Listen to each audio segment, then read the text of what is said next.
A agricultura familiar no estado tem buscado contemplar os segmentos mais diversos, como a bacia leiteira, por exemplo.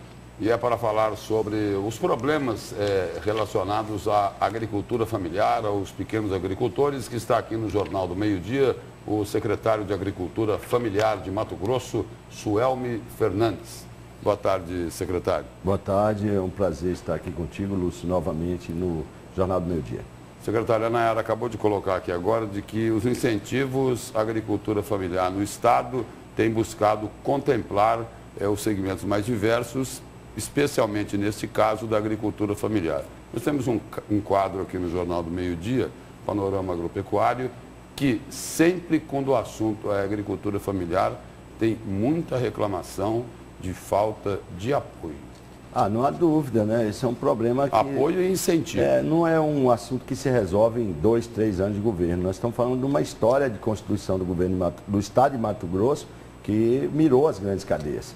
Então, esse é um assunto ainda muito inovador. Por mais que tenha uma série de políticos e governadores que investiram em agricultura familiar, só para citar o exemplo do finado Dante Oliveira, que talvez foi a iniciativa mais pesada enxergando a agricultura familiar, contudo, ainda não foi colocado no nível estratégico como deveria ser. Então, essa é uma temporalidade a ser seguida e que precisa ser perseverar ao longo do tempo e que precisa, com certeza, uma longa trajetória até que a gente possa chegar nessa eficiência de atender de forma mais universal. Secretário, de forma bem objetiva, Sim. Qual seria a maior ação que o atual governo realizou focado na agricultura familiar? A mais importante de todas? A mais importante de todas é a decisão do FETAB 2, que isso é inédito na história do Estado, destinar 40 milhões de reais para a agricultura familiar.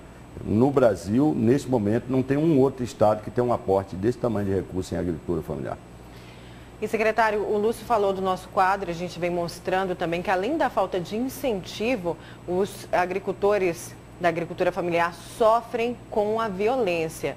Ali no Cinturão Verde, da região do Pedra 90, por exemplo, até assalto à mão armada, eles vêm sofrendo. Sim. Ou seja, isso compromete, né, a produção deles, que já é pouca, porque é uma produção orgânica. Sim. E o pouco que eles têm é saqueado. Sim. Tem ocorrido isso também muito em outras regiões, né? Aí por exemplo, uma delas, a Corizal. A Corizal, né? O assunto, o que está na base, às vezes, desse conflito é a questão da regularização fundiária, que é um assunto bastante relevante e importante. A insegurança jurídica causa uma série de transtornos de conflitos fundiários e de violência de N naturezas. Nós temos agora dia 8, estamos assinando um acordo de cooperação técnica para facilitar o processo de regularização fundiária e fazer isso de forma descentralizada. Por exemplo, Cinturão Verde, através dessa cooperação técnica, se a prefeitura quiser demarcar os lotes, fazer o GEL, fazer o cadastro, ela pode fazer por conta própria, sem precisar que o Intermate vá fazer isso ou que o INCRA faça, porque tem poucos técnicos. Inclusive, no Cinturão Verde, o Intermate já tem uma ação forte de regularização fundiária, nós participamos disso. Medida que desmamar esse cara do Estado, ele puder ter sua propriedade privada, Lúcio, ele vai acessar o crédito, ele vai embora, como as grandes cadeias assim o fizeram. Então, a regularização fundiária é um assunto importante, tem uma legislação federal que facilita o processo. Esse acordo de cooperação técnica vai descentralizar os serviços e nós temos aí um projeto chamado Terra Limpo, que está aí próximo deste ano ainda, nós recebemos 73 milhões de reais e a bancada 23 milhões. Então, acho que melhora um pouco o ambiente de segurança no mundo rural. Inclusive, a homologação de terras quilombolas também, porque é uma discussão, né? São muitas terras que precisam desse reconhecimento. E o povo também produz agricultura familiar. Sim, tradicional. Nós temos uma feira lá na Central que vende farinha, rapadura, tudo produzido nos quilombos. Tem uma diversidade e uma riqueza produtiva muito grande. É lógico que esse desmantelamento total que ao longo da história aconteceu com a agricultura familiar, nós estamos falando de cadeias aí que tem 40, 50 anos, que nunca teve uma política pública. Então, exemplo, o café. Nós estamos investindo 2 milhões no café na região noroeste e o cara plantava café como o avô dele há 20, 30 anos.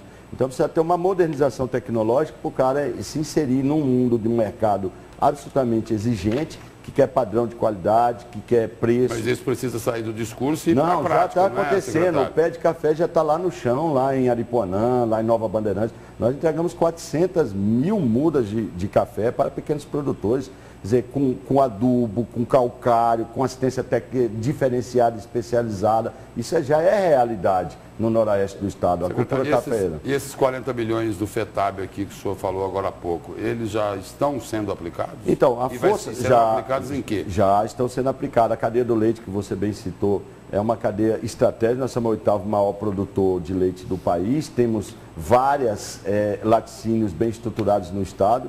Nós temos investido num programa chamado ProLeite, algo em torno de 8 milhões só esse ano. Já tem o RT, Unidade de Referência de Pastagem, já instalada. Já entregamos 300 resfriadores de leite, vamos entregar 500. Enfim, esse dinheiro já está chegando na ponta.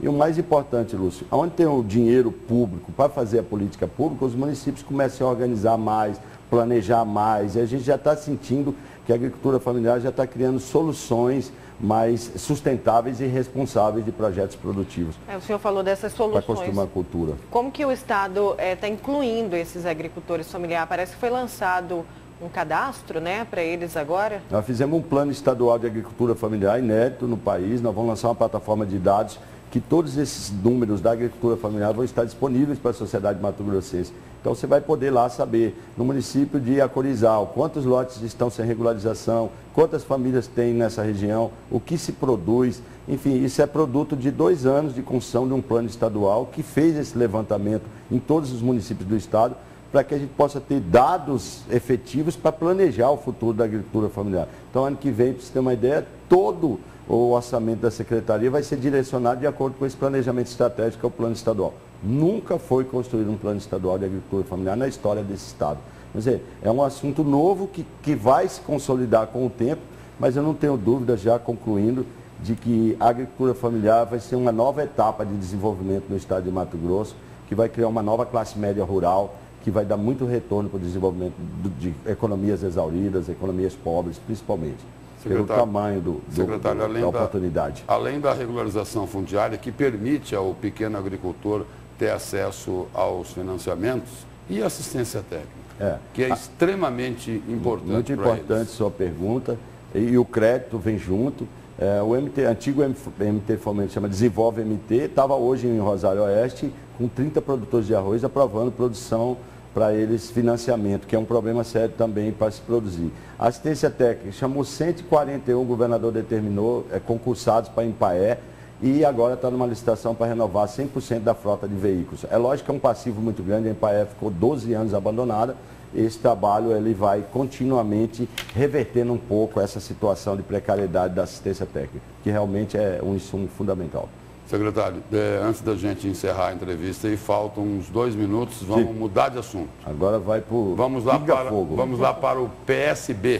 Sim. O PSB que era de Mauro Mendes e companhia e voltou para as mãos de Valteni Pereira. E agora, o que é que vai acontecer? Nem as obras de ficção mais absurdas do mundo preveriam uma situação tão esdrúxula, né?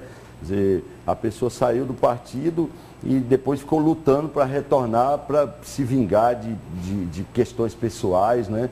Eu acho isso lamentável na política, mesquinho, né? E a decisão aí do grupo ligado ao prefeito Mauro Mendes é de deixar o PSB? Não, se lá na frente, em outubro, que tem o Congresso Nacional do Partido, não houver possibilidade da retomada e a garantia do diretório estadual para o Fábio Garcia, aí a gente implodir realmente o projeto nosso de coabitação aqui, vamos dizer, a gente vai avaliar que rumo vão assumir. Pode cada um buscar o seu rumo ou nós podemos achar um rumo para todo mundo junto.